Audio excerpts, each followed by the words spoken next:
Presiden La Liga Javier Tebas akhirnya angkat bicara soal situasi Barcelona, dari kondisi financial fair play hingga pengakuan bahwa Rafinha dan Lamine Yamal telah membuat perbedaan di level tertinggi.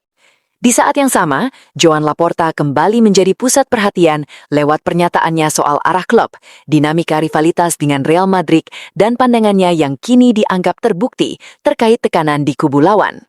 Dari ruang ganti, Joao Cancelo mengungkap alasannya kembali ke Barcelona, hubungannya dengan Hansi Flick, serta kekagumannya pada Lamine Yamal. Sementara itu, Barcelona juga bergerak di balik layar dengan memberi trial kepada gelandang bertahan muda asal Amerika Selatan, menegaskan komitmen klub pada proyek jangka panjang. Semua itu terjadi bersamaan dengan isu internal penting setelah board Barcelona dikabarkan terbelah soal penentuan tanggal pemilihan presiden berikutnya. Inilah update Barca Corner per 14 Januari 2026.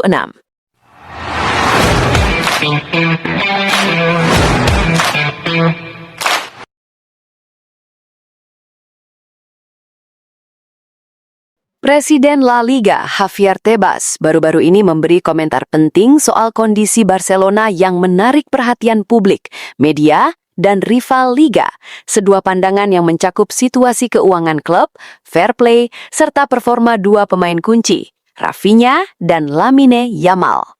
Pernyataan ini dirilis oleh Barca Universal dan menjadi referensi menarik bagi fans yang ingin memahami bagaimana Barcelona dipandang dari perspektif institusi tertinggi sepak bola Spanyol.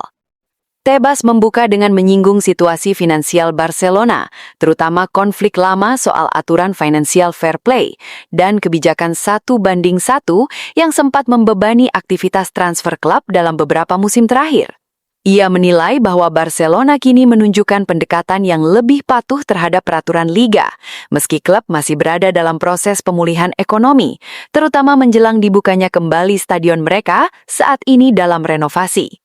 Barcelona disebut telah mampu memenangi gelar Liga meski belum sepenuhnya berada di bawah aturan 1:1, sebuah hal yang menurut Tebas menunjukkan daya tahan dan perencanaan yang matang di Camp Nou. Menariknya, Tebas juga memberikan pujian kepada Rafinha yang ia sebut sebagai salah satu pemain Barcelona yang sering membuat perbedaan di pertandingan besar. Tebas menggarisbawahi bagaimana Rafinha, meski kadang kurang dihargai oleh media, telah menjadi faktor penting di banyak laga, termasuk kontribusi besar serta performanya di El Clasico dan kompetisi domestik lainnya. Selain itu, ia juga menyoroti Lamine Yamal yang bersama Rafinha dinilainya tampil di level tinggi dan konsisten dibandingkan dengan beberapa pemain lain di La Liga. Tebas bahkan menyatakan bahwa ia membaca dan mengakui bahwa kedua pemain tersebut layak mendapat pengakuan lebih besar dari media sepak bola umum.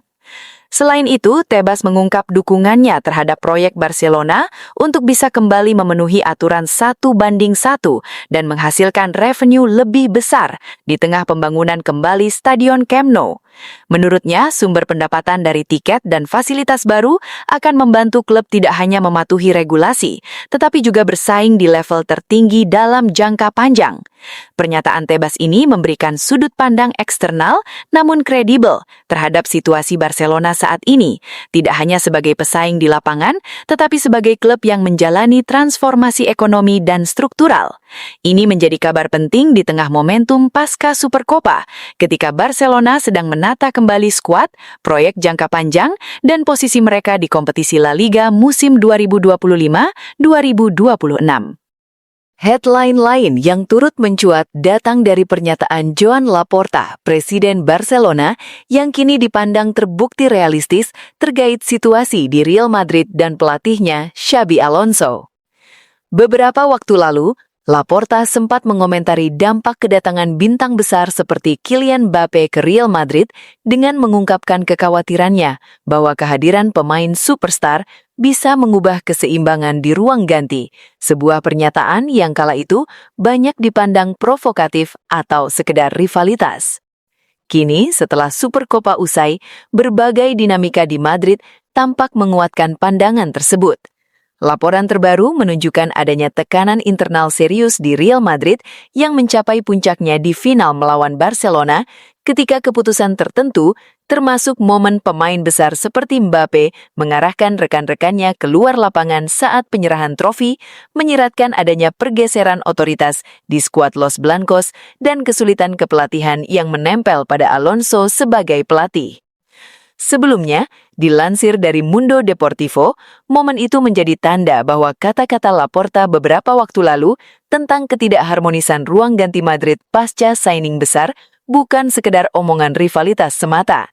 Bahkan dalam skenario ini, keputusan yang diambil oleh pemain-pemain kunci di Madrid membuat otoritas pelatih kurang dihormati.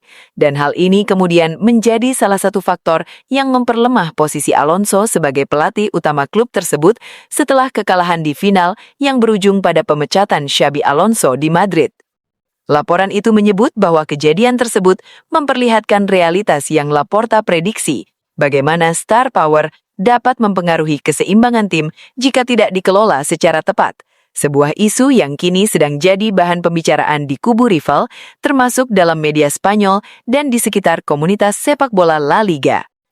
Kenyataan ini menghadirkan perspektif dari pandangan Presiden Barcelona, bukan sekedar opini fan-based, dan bagaimana pandangan itu terlihat menjadi kenyataan setelah pertandingan kompetitif, memberi gambaran lebih dalam tentang konflik tak hanya di lapangan, tetapi juga dinamika kepelatihan dan hubungan pemain-manajer di klub rival.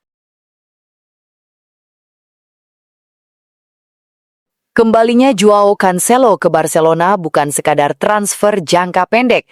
Sang pemain Portugal telah memberikan pernyataan terbuka yang mengungkapkan perasaannya terhadap klub, hubungannya dengan pelatih Hansi Flick, hingga kekagumannya pada Lamine Yamal yang bisa jadi momen penting bagi dinamika skuad musim ini.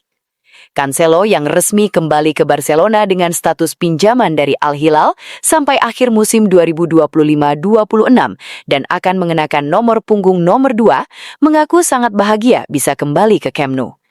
Dalam konferensi pers usai penandatanganan kontrak, ia menjelaskan alasan emosional dan profesional di balik pilihannya untuk kembali ke klub ini.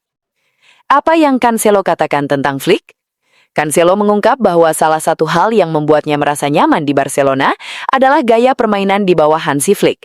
Ia menilai bahwa filosofi sepak bola Barcelona yang mengutamakan penguasaan bola dan serangan ofensif sangat cocok dengan karakternya sebagai bek modern. Cancelo mengatakan bahwa Flick membentuk tim yang bermain dengan bola dan memberi ruang bagi pemain menyerang untuk berkembang, sebuah alasan mengapa ia merasa bisa memberi kontribusi yang nyata bagi tim. Kekaguman pada Lamine Yamal. Dalam bagian lain wawancara, Cancelo turut menyatakan kekagumannya pada Lamine Yamal, salah satu talenta muda paling bersinar di skuad Barcelona. Ia menyebut bahwa Yamal telah mengalami evolusi luar biasa dan masuk dalam 3 pemain terbaik di tim saat ini.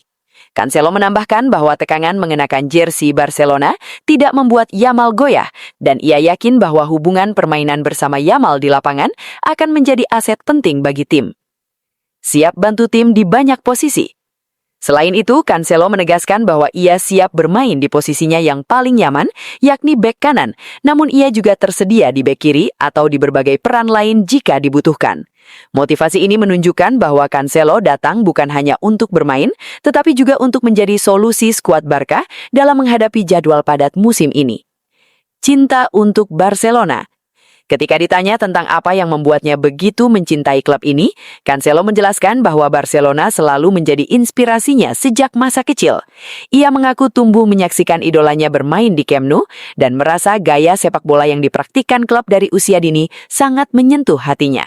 Bahkan Cancelo menyebut bahwa ia merasa seperti di rumah sendiri begitu tiba kembali ke Barcelona.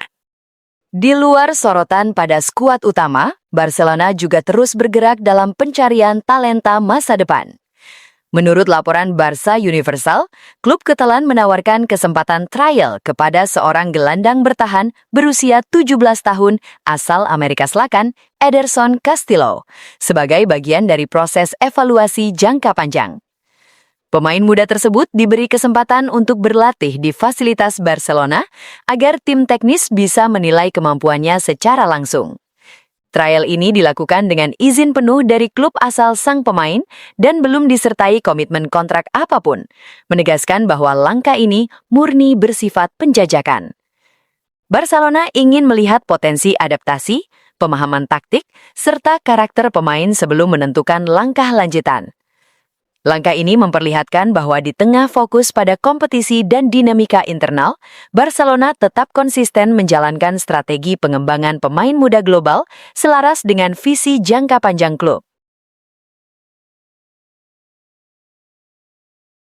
Di luar urusan teknis tim, dinamika internal Barcelona juga menjadi sorotan. Laporan Barca Universal menyebut bahwa Board of Directors Barcelona masih belum mencapai kesepakatan terkait tanggal pemilihan presiden klub berikutnya. Perbedaan pandangan muncul antara pihak yang ingin pemilu digelar lebih cepat demi stabilitas dan mereka yang memilih menunggu hingga musim berjalan lebih tuntas.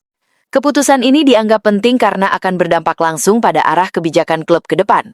Hingga saat ini, diskusi masih berlangsung di level dewan dan tanggal resmi pemilihan belum diumumkan kepada publik. Itulah update Barca Corner edisi 14 Januari 2026.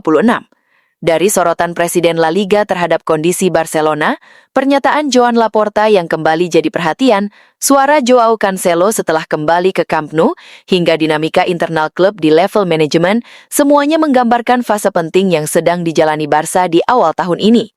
Terima kasih sudah menyimak. Jangan lupa like, subscribe, dan aktifkan notifikasi agar tidak ketinggalan update terbaru seputar FC Barcelona. Hanya di Barca Corner.